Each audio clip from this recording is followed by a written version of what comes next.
तुम्हारे वोट की कीमत होती तो आजम खान जेल में नहीं होते। अगर तुम्हारे वोट की कीमत होती तो तुम्हारे बच्चे स्कूलों में होते। तुम्हारे वोट की कीमत होती तो तुम पर गोलियां नहीं चलाई जाती, तुम पर फूल बरसाए जाते। अगर तुम्हारे वोट की कीमत होती तो तुम्हारे बच्चे ग्रेजुएट होते, हमारी बच्चियां पढ़ती। तुम्हारे वोट की कीमत होती तो तुम्हारे मस्जिदों की हिफाजत होती। तुम्हारे किसी भी वोट की कीमत और अहमियत नहीं रही। अब उत्तर प्रदेश में मुसलमानों की वोट की कोई अहमियत नहीं है, कीमत नहीं है। अगर तुम्हारे वोट की कीमत और अहमियत होती तो अमित शाह ये जबान इस्तेमाल नहीं करते।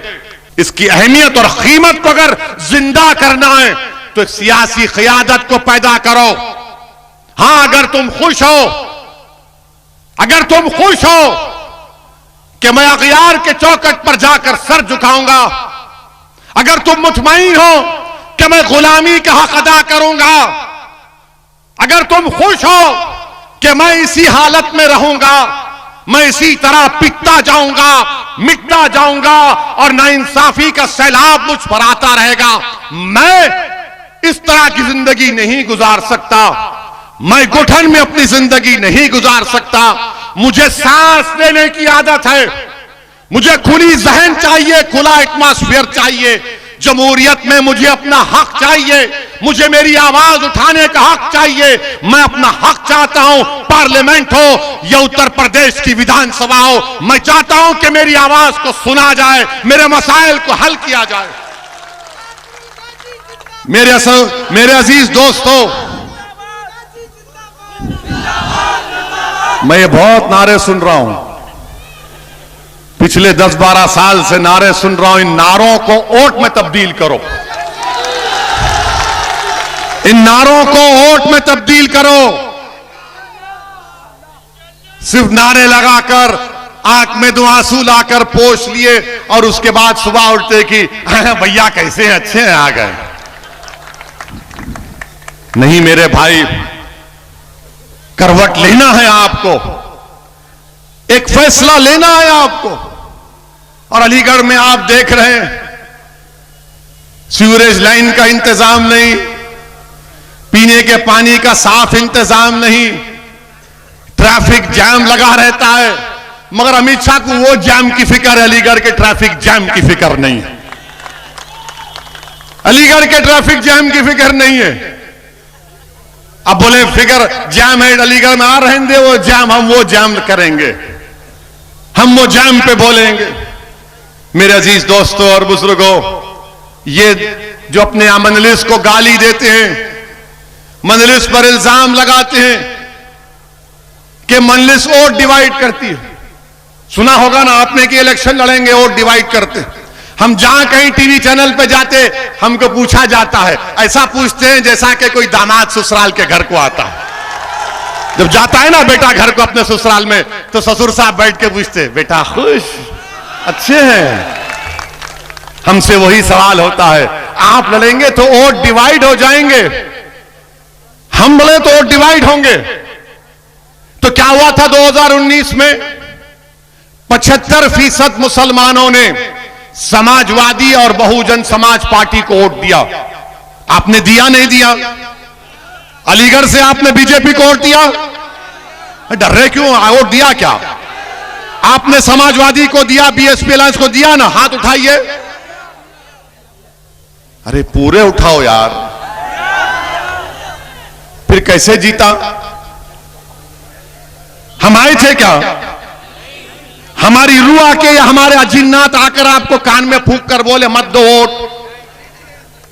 कैसे हुआ? फिर 75% मुसलमानों ने उत्तर प्रदेश में 2019 में समाजवादी और बीएसपी को वोट दिया। कितने जीते? खाली 15 लोकसभा, सिर्फ 15। अब कौन जिम्मेदार है इसका? हम जब बोलते हैं कि हिंदू वोट बीजेपी के पास जा चुका है, ये कोई नहीं बोलता, समाजवादी के लोग नहीं बोलेंगे। वो बोलेंगे ओवैसी आ रहा है, देखना भैया तुम्हारे वोट काटने आ रहा है। ये नहीं बोलेंगे कि हिंदू वोट बीजेपी के पास चला गया, वो हमारे हिंदू भाई, उनका इख्तियार है। समाजवादी पार्टी के 3 परिवार के लोग इलेक्शन हार गए, तो क्या तुमने उनकी जबान से सुना कि समाजवादी ने कहा कि हम हिंदू वोट से हार गए? कभी सुना आपने? मगर जब हम खड़े होते हैं तो इनको लगता है कि भाई ये एक दीवाना आया है हैदराबाद से, ये कुछ कर जाएगा। अगर तुम अच्छे होते तो मैं आता ही नहीं उत्तर प्रदेश को। तुम अगर नाइंसाफी नहीं करते तो हम आते ही नहीं थे।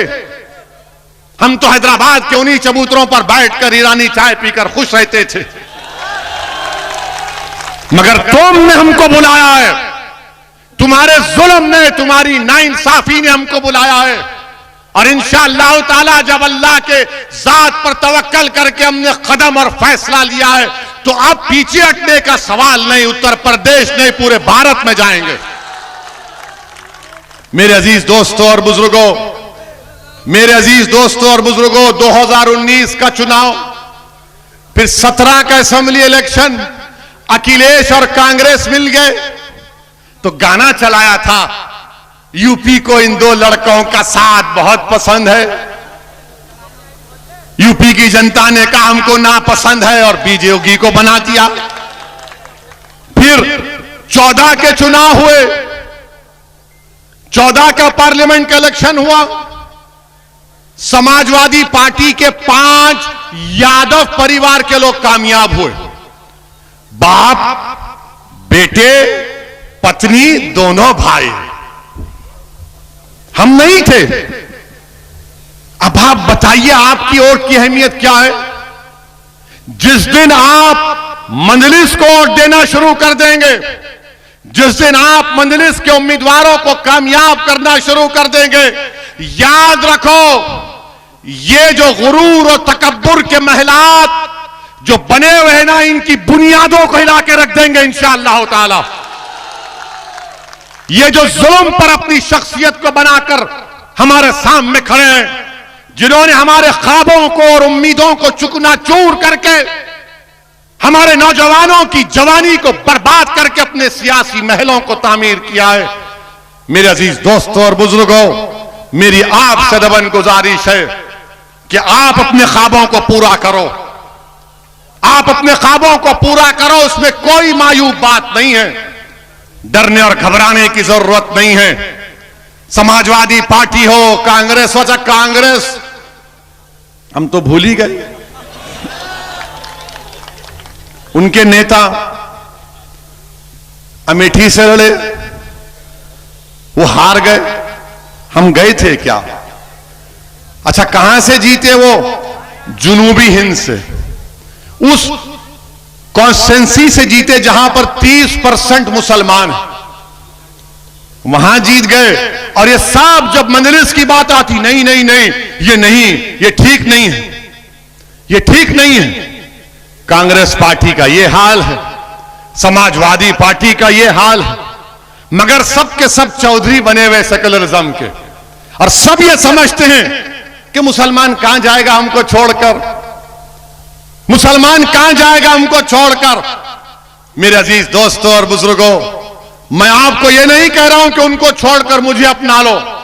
मैं आपसे कह रहा हूं कि अपने आप को अपना लो, अपने आप को अपना लो, अपने बारे में सोचो। अब याद रखो मेरी इस बात को, ये जो फिरका परस्ती, ये फैशिज्म, ये मुसलमानों से नफरत की जो अंधेरे की रात है, ये रात लंबी रहने वाली है। उत्तर प्रदेश के अजीज लोगों, याद रखो, ये रात लंबी रहने वाली है। अगर तुम ये उम्मीद लगाकर बैठे हो कि इस अंधेरी रात में कोई सेकुलर पार्टी का आदमी चिराग लेकर आएगा, नहीं लेकर आएगा।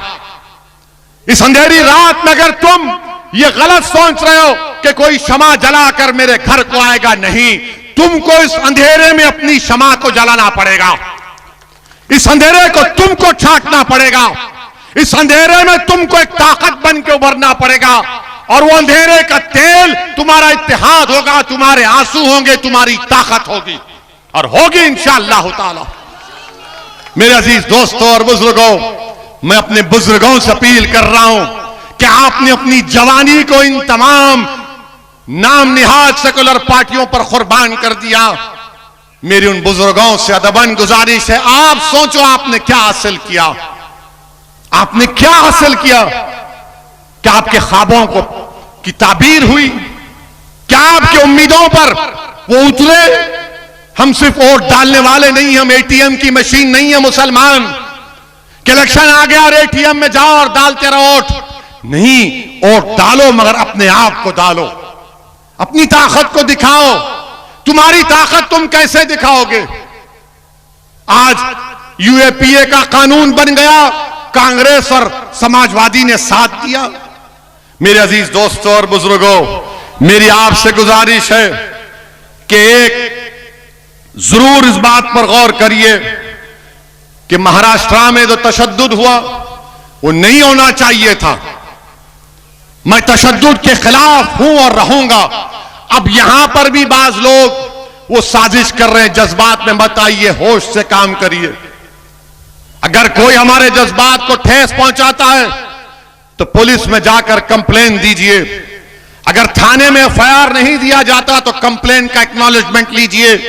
अगर एक्नॉलेजमेंट भी नहीं दिया जाता तो उस थानेदार को ईमेल करके उसको रिकॉर्ड में महफूज रखिए, मगर कानून को अपने हाथ में मत लीजिए। तशद्दुद होने मत दीजिए। अपने आप को बचाओ।